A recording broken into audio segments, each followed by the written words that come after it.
So I have Vietnamese roots. My dad is Vietnamese. He was born and he grew up in Vietnam. He then went to Paris to study, and this is where he met with a beautiful French woman, my mother. So during my childhood, as I was growing up in France, Asia was, for me, I would say a little bit magical. It was about maps that I would study for hours in encyclopedias. I was a little nerdy as a child. It was also about letters to my grandparents and from my grandparents in Vietnam. It was about photos of my family. It was about a sort of excitement, honestly shrouded with a good deal of mystery. So later, when I started to travel to Asia, I literally fell in love. I remember the first time I set foot on the continent. It was in Hong Kong back in the days when Hong Kong was still under British administration. I was on my way to my very first visit to Vietnam. And after that, I kept coming back, both for work and for leisure. I have visited many countries in the region by now, each several times. And I always feel a special excitement whenever I'm boarding a flight to Asia Pacific. But it's not just about my family heritage. Beyond this, beyond the beauty of the landscapes, beyond the food, beyond the literature, beyond the arts, beyond the fabulous monuments, Asia Pacific for me is also simply where half of humanity lives. So it should be a central focus to anyone who is leading a global business or a global organization. And by the way, since I joined PMI less than a year ago, this is already my 5th trip to the region. I went to India, to Vietnam, to New Zealand, to China already before this current trip to Singapore and to Indonesia. So, of course, Asia Pacific, as everybody says, is a land of opportunities for sure, but it is also a region from which the world, I believe, has a lot to learn. Of course, it's very difficult to put in the same bucket all countries that form the APAC region. If you try to compare Australia to Korea, Japan to India, Singapore to China, Vietnam to Pakistan, it is difficult or even absurd on many levels. But that's a little bit the same way as I find sometimes that talking about Asian Americans in general terms can be quite a stretch. But in fact, many Asian cultures share a similar approach to time, often reflected in the structure of their languages, a similar approach to the nature, to the collective good, that I think cannot only be inspiring for other cultures, but also potentially turn out to be quite essential in addressing the big challenges that humanity will have to face in the coming decades. And I think it can certainly inspire and feed PMI as well in the way we approach problems, in how we look for ways to strengthen our global community and to contribute to a better world together. Well, again, it is sometimes difficult to talk about Asia Pacific as a whole when the dynamics of each country, of each economy can be so different. If you compare, for example, the two largest economies in the region, the Chinese and the Japanese economies. So yes, very lately, you could argue that there are some similarities, that some of the challenges that the Chinese economy is facing may present some similarities with what we have seen in Japan, like indebtedness, deflation risks, real estate bubble, etc., etc. But still, overall, in the last 30 years, Japan and China have had a completely different economic trajectory. And similarly, there are huge discrepancies in the size, structure, governance, demographics, level of education among the roughly 45 countries that form the region. Now, if I may oversimplify a bit, if we divide the region into 3 buckets, as we have more or less done at PMI. So 3 buckets of roughly comparable sizes in terms of population. That is China, India, and then all the other countries in a 3rd bucket. We're seeing growth in each of the buckets. India, as you know, is enjoying a very steady growth.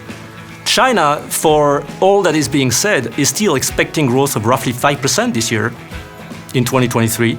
And all the rest, of course, with huge disparities inside this 3rd bucket, still has a GDP forecast at 4.2% growth for 2023, again, excluding India and China.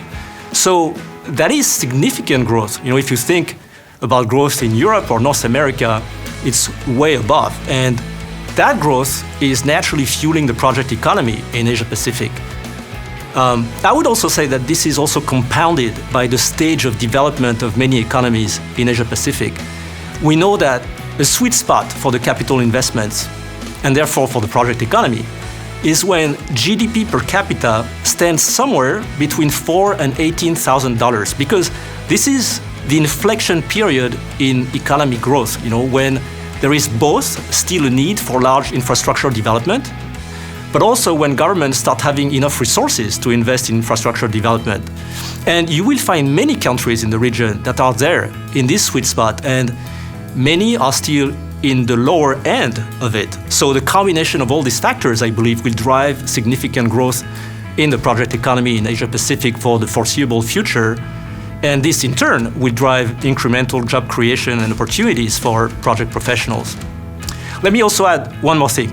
At a time when everyone talks about VUCA and all the disruptions that are happening in all industries, when everybody talks about the need to innovate to survive, APAC is the cradle for many of the innovations that will shape the world in the next 2 or 3 decades.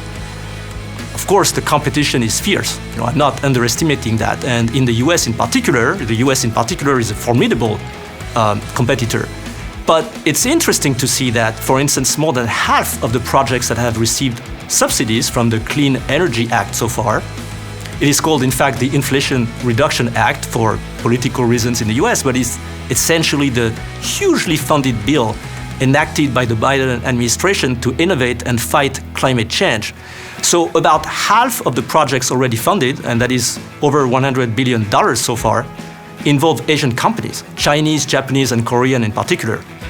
And that is because Asian companies in many areas are technologically ahead of the curve and ahead of their US competitors. I was also recently looking at a survey conducted by McKinsey. Their study says that 71% of business leaders in Asia Pacific report building new businesses as a top 5 strategic priority for their companies. They expect 28% of their revenue in the next 5 years to come from these new businesses, new activities that they're building. And this attention to innovation will increase the need for transformative talent and for leadership skills, because we all know how very difficult transformation is, and how it is very reliant on the quality and on the determination of leadership. So overall, when we look at the economic growth, investments, innovation, the development stage of many economies in the region, I think that the hiring trends in the project economy should be very robust and very sustainable in the next decade, at least. I see a bright future and tons of opportunity for skilled project professionals in Asia Pacific.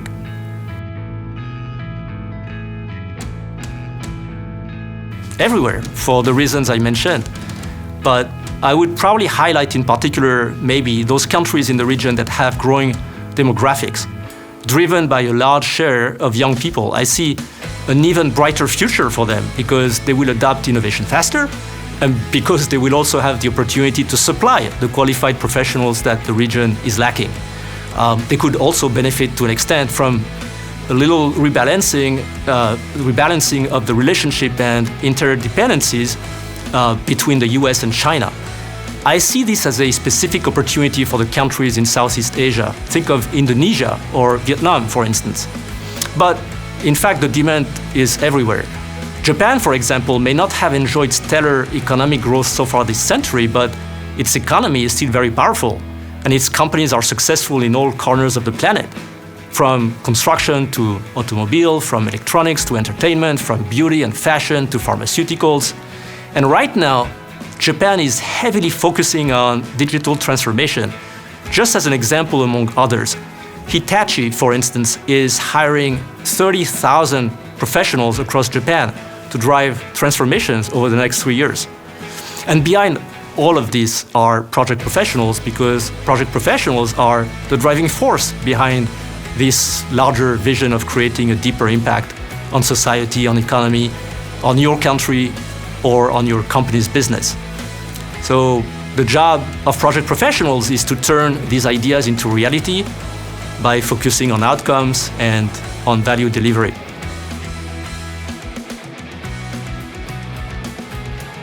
When I look at PMI's presence in the region, it is already quite strong, which is a testament to both the health of the project economy in the region and of course to the efforts of our team and of our local communities and our volunteers to establish PMI as the leading organization for project professionals in APAC.